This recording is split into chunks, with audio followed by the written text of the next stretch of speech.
I had no idea what I want to do, and it was scary. Like, to me, then running a business is very high risk. Do I need a lot of capital? What else can I do? In fact, running business wasn't the first idea I dabbled with. Yeah. Should I invest so that I get more recurring income? Welcome to another episode of the Chill MomBoss Show, and this is our second episode of MomBoss Chat. And together with me, I have Jasmine. You saw her in our first episode, and today we also have Diana with me. So maybe Diana, would you like to introduce yourself? Sure. Diana, I'm a founder and owner of Bunny Lashes, where we actually specialize in lash growth treatment and facial gua sha. And it has been 3 years this year that we have won it for facial gua sha and lash growth treatment. Yay! Awesome! I'm so proud of you. So today we want to talk about entrepreneurship. Yeah. Right?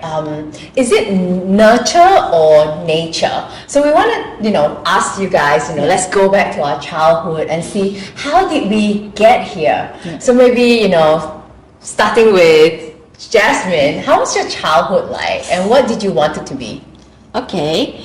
Never thought that I'll be a boss when when I was young. My parents are both working. All my relatives are working. We don't really have somebody running a business in the family. Yeah, so growing up, I thought that I'll be a teacher. Oh, yeah. Right. I never went near there. Oh, okay. I know, never, right? Like what we thought we want to be. And yourself? I think I had a 50% nurture genes from my dad. He's a business owner. But of course, our parents would generally not want us to go the same path as them. They say there's a lot of risk involved, you don't have your own time and stuff like that. So you mean they tell you that when you're young? Yeah, my dad don't go into business. Yeah, like, just go to the normal route, get a proper decent job, get a degree, and then a stable income, and then you have more fixed hours for yourself and all. So, but I do see that he enjoys his work a lot. So I was thinking that if you are enjoying your work a lot, then why don't you want to have that kind of self-fulfillment instead of working for someone else? So that's always the thought behind my mind. So, but then I also listened to him, as all Asian kids would do. So that's why I got the proper route. I took my accountancy degree. I went to the finance sector, and I worked for a long period of time until I had my second kid. And that's when I decided that maybe there's something more in life, that I want to spend quality time with my kids and build something that of my own. So that's when I decided to go into beauty industry. Right. Yeah. I think, the kids of our generation, or at least the parents of our generation, would always be like going to finance, law, accountant, or be a doctor, teacher, even, these are decent professions, right? Yeah. I remember when I was in childhood, I don't know, I don't think my parents ever told me what I'm supposed to do. Oh, my mom wanted me to be a TV presenter. Oh, wow. Like newscaster. I'm like, don't know where that came from. But I remember being young, we were poor, and my dad was it's kind of like, is he a business person? He dabbled in a lot of things, sometimes successful, sometimes not very successful. But he never really tell me what I should do. Okay. So when I was young, I had many ambition as well. At one point, I still remember my parents told me that when I was 5 years old, I wanted to be a soldier. And then since then, I've been like soldier, lawyer, I want to be a model, I want to be like different things. But when I finished high school, even though I had really good results, being in Malaysia, I couldn't get a scholarship, so we didn't have enough money to further my studies. So that's it. So I had to kind of start working by myself, and that was when I felt, I think like childhood, even though your family wasn't doing well, I was still very optimistic. But then it was after school, it's like, what now? Everyone is moving on to college, higher education, becoming something, and suddenly I'm like, gosh, I can't do anything, I don't have, and I actually I still remember going to, it never crossed my mind to start my business still, and the route was just like to get a job, get a salaried job, right? And I still remember going to not my very first job interview lah. It was just more of like a stable job. I mean, before that, in high school we had part-time jobs, right? Do you have any part-time jobs? During my time? No, I didn't. Oh, you didn't have shelter. Yeah. I was like sales assistant. I started part-time jobs after O levels, 16. So yeah, so my background, my parents also. I mean, we weren't from a well-off family, so I had to go polytechnic, even though my results could bring me to junior college because I have to come out to start work. I'm the eldest, so I have to start work early. So I started part-time jobs since 16, waitressing, anything. Same. Yeah. So from then, right, we dabble, part-time job. Then how did you ended up here where you are today, owning a business? Okay, so mindset when I was in my teens also was to get a job because my parents kept telling me you have to get a job that pays you CPF because you will need that to pay off your housing, blah blah blah. So okay, I always thought, I need to complete my polytechnic, start working. Then I started working. After that, I went for private use, saw myself through. I think it started after marriage and after I have children.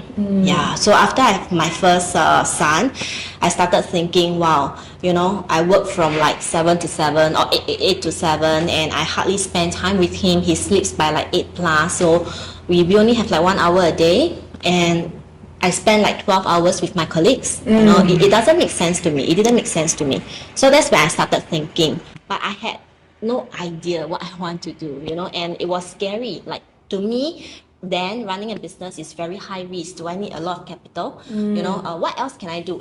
In fact, running business wasn't the first idea I dabbled with. Yeah. Should I like invest so that I get more recurring income, and I can step back at work so that I can spend more time with my children? Basically, I was toying with different ideas to see how I can spend less time at work and more time with my children. Okay. Invest or business or what? I had no idea then also. But ultimately, I decided, we should be careful with our spending, earn as much as we can. So ultimately, because I feel that if I have some comfortable level of safety net, then when opportunity come, I can hop on it. Yeah, so that's what I did. Then after I have my second child, that's when opportunity came along. Mindset is also a lot more mature, more willing to take a certain level of risk to run business. Yeah, so that's when I hop into it. So it's just really circumstances that put you through this. Otherwise, you're happy at your job. Yeah, if I have not become a mother, I probably would still be working.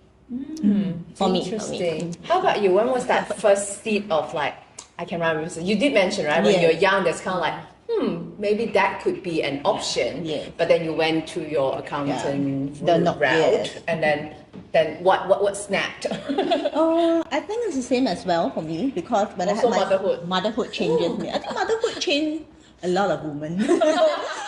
We realize that we are very resilient and we are very adaptable. And so when I had my second child, I had a very rough pregnancy. That was spotting, so I couldn't get off bed. So I was on long-term medical leave now. So I also didn't feel very good that my company had to hire someone to cover me. So I was thinking, if I were to lose this job, what else can I do? I'm sure I don't see myself as a stay-home mom and that kind of thing. So I decided and I always have a very interest in beauty, anything about beauty, whether it could be lashes, whether it could be slimming and stuff like that. So lucky for me, I have relatives who run the salons as well. So I do go by and then I see how they work. And it always fascinates me. And till today as well, I'm always very fascinated by how a new technology comes out can actually, overtake the manual extractions of the old beautician and how we want to up our level in the beauty industry. So that's when I decided, okay, maybe I can go and take up a course, and when I'm taking up the course, I can decide if this is something worth doing. So I think lucky for me, I have very supportive friends and ex-colleagues who told me that if you are going to do it, we will support you. So I was like, okay, so maybe if I do quit my job and I started as freelancer, then maybe I really can make a living out of it. And that's when it started. And I started off renting a bed space in Orchard itself. So, and I had big dreams. I'll say, okay, maybe every day I'll have a few customers, I'll cover rental and all. But unfortunately, 6 months into it, I think I lost quite a bit of capital as well. Right. So it was a painful lesson. Maybe I was too naive. I don't know how a business should run as well.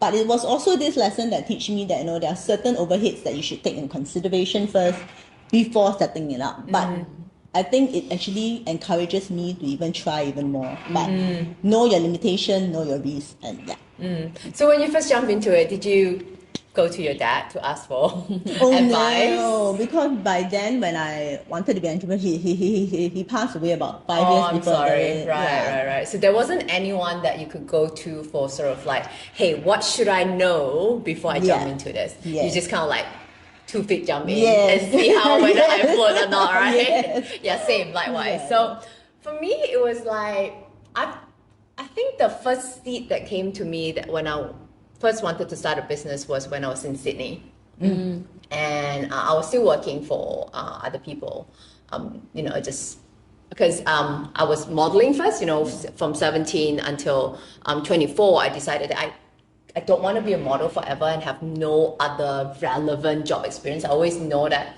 I need to be, be able to earn some sort of income. So I moved to Sydney, and also because I met my boyfriend, now husband, there. So I moved to Sydney to put myself through school again, and then eventually got a PR there, so I started working again. But I always felt like I don't like how certain things is being run, or certain system being run like a rebel. It's like, I think I can do this better if I am, in charge of this or that, even though I'm like a lowy rank employee back then. So I've always had this thought, I want to start a business, just what business, right? So I started reading up on books, operations, emails, and all that kind of books, but never really, again, also didn't have the capital. Right? So until I moved to Singapore, and when I turned 30, that's when I'm just like, okay, I had an idea, I did enough research. I think I did like almost 6 months to a year, like business plan, how I plan it, blah, blah, blah. And then, sunk a whole lot of money into my soup and salad bar. Within a month, like less than a month, I know that it was losing money.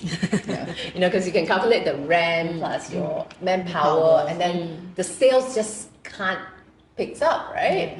And then I realized that, just sitting by myself and thought, imagine how different scenario would be, is not the best way to go, right? So eventually, we downsized, moved into sort of like more of like a food court concept instead of like my own cafe. Everyone, I think a lot of entrepreneurs, I don't know about you, right? Want to open a business, like food business. Yeah. Everyone needs to eat one, right? And then everyone knows food. We think we know food, but running an actual food business, our own cafe, our own whatever pub, right? A lot of people want to start that. It's totally different. So anyway, I move into a smaller concept, follow the system that the food court already have, and it worked. Even though the rent was 3 times the rent of a physical shop. The food court is expensive, it's almost like $18,000 per month, and you have to give like, I think it was like 20 to 24% of revenue, not even profit. Revenue goes to them first. Wow. So, but it makes money because they just had that. The system was there and the volume was there. And and then, happy being finally kind of can see some money coming in. But then motherhood struck, right? I was the other way around. I was like, motherhood, I'm like, okay, I'm gonna put my business aside first, give it up first, so that I can be a dedicated mom for her. And the rest, is history. I told this story many times, how, I just cannot sit still and be a tai or, do nothing at home, and started my online business from home. So it was more of like a natural progression the second time around. Like I cannot see myself getting a job anymore because I ran my business before, right? So same thing for you guys, right? Have you ever had that thought that this is just too hard, maybe I should just quit and get a job again? Oh, interesting. Never. Never? Sounds like you have. I waver. Yeah, especially when you, I think when I first started off, like I said, I rented a bed space in Orchard, and then 6 months into it, I was losing money and I had no income coming in. So I was thinking that maybe it's really true that I should go back to my corporate job. Yeah, and it's only 6 months. I mean, I'm still quite relevant in the industry. But then when I thought about it, is that really what I want to see myself in 5 years' time? Am I kids grow up, they will probably have chats with me like, Mommy, do you ever have a dream? Do you ever see yourself doing this forever? Do you see yourself being an accountant since young?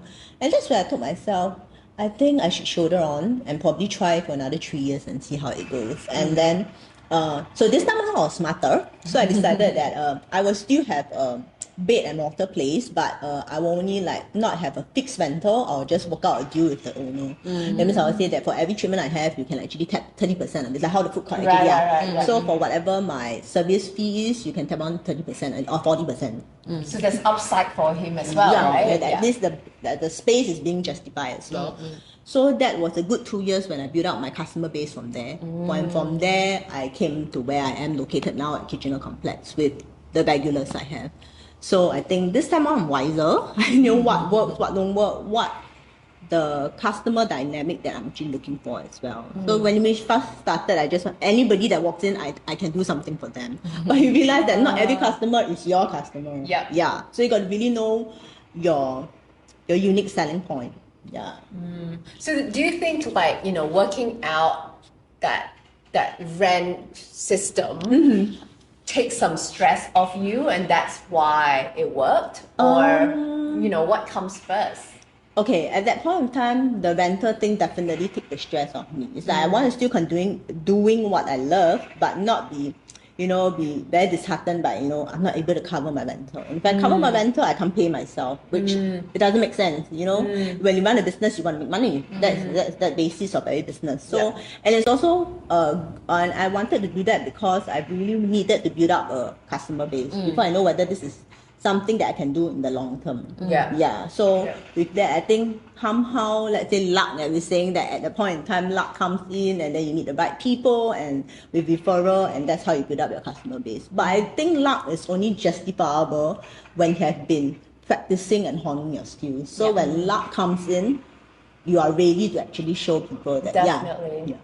We can't sit back and like, wait for luck luck to come and then suddenly, Yeah. So now that we got here, there's definitely ups and downs. We lost some money along the way, and it's just really require, like your dad say, some hard work. It's not all bed and roses, of course. Sure. So would you recommend entrepreneurship to your children? Yes, I would. Because I mean, for their generation, I think paper qualification can only take you that far, as we can really see in our current situation right now. So I think it's good for them to have the kind of skill and resilience to actually go through whatever changes. Maybe another pandemic will come along as well, and then they have to be trained for it. So actually, I bring my sons to my shop sometimes to see how I actually run my business, and they actually talk to my customers as well, and they realize that mommy, it's not only all about just servicing your client. It's like the kind of communication you have and the service, and then how people feel when they go into your shop. So my son actually told me one day, mommy, when I go to your shop, I can feel that anybody that comes in, they're very happy. That's good. They really feel very happy, and they come in, they keep talking to you. It's like it's like therapy for them. That is true. Very true. How about yourself, Jasmine? I'm open to it. I mean, I won't force them, or you must do business, or you must work, but I'm really open to it. So ultimately, I feel that, if he chooses to work and if they want to excel in work, or if they choose to run business and they want to excel in it, ultimately the attributes are the same. They've got to be resilient. They've got to be problem solvers, things like that. And they have got to be strong and grounded emotionally, able to, get themselves through setbacks in life. So I guess those are things that I'm focused on at the moment. So whichever path they choose, then that's how I hope I can help them excel in life later. So if they were to ask me, what can they be when they grow up? I say it's really up to you. You've got to make a living. You can choose to work. You can choose to run business. You can choose to invest. And then we work backwards, like what you have, what are capabilities, and which one should you go into. I agree with you. I don't really tell them that they should be an entrepreneur. I think whatever that makes them happy, right? Whether they're working for themselves or whether they're working in a team for other people, as long as I think what's important is that they find that their life work is of purpose, is they're helping other people and it makes them happy at the end of the day, right? And so, but we still, I think like from them watching us being entrepreneurs, I'm not sure whether, they're seeing the good side of it or the bad side of it, whether it encourages them or whether it deters them to want to do it. Do you do anything in particular for yourself? Like you said, right? You bring him to your shop. So that's instilling in him that, hey, you have your own business. Yeah. You can make other people happy. Yeah. So that's one way of instilling entrepreneurship into your children. Do you do anything like that you feel like, oh, this is a good skill to have, especially because we've grown so much as an entrepreneur, and that there are some skills that they need to have beyond just, just going to college and get the relevant qualification for a job? Okay, because my kids are 4 and 1. Yes, so still young. But I do expose them, like when I go to my project, because I'm in interior design renovation, right? So when I go to project sites, especially over the weekend, sometimes I bring them along when I have to run errands, like I have to get certain materials or whatsoever. I bring them along, and I have got like tiles and laminates and whatsoever running around in the house, and they play with it. Like, of course, safety comes first. But yes, my son takes the things and he stacks them up and whatsoever. Yeah. So, and one day I showed him my drawing. I said, look at this piece. Mama actually drew it wrongly, but everyone makes mistakes, so I think it's okay. So I tried again and again. So ultimately, what I'm trying to tell him through my venture is that it's really, I'm using it for character building in him. I want to show him that making mistakes is fine, blah blah blah, So yeah, I'm just using it to for character building for him. So ultimately, whether he chooses to run business or work, it doesn't matter. Yeah, and I see that a lot of similarity between us three. That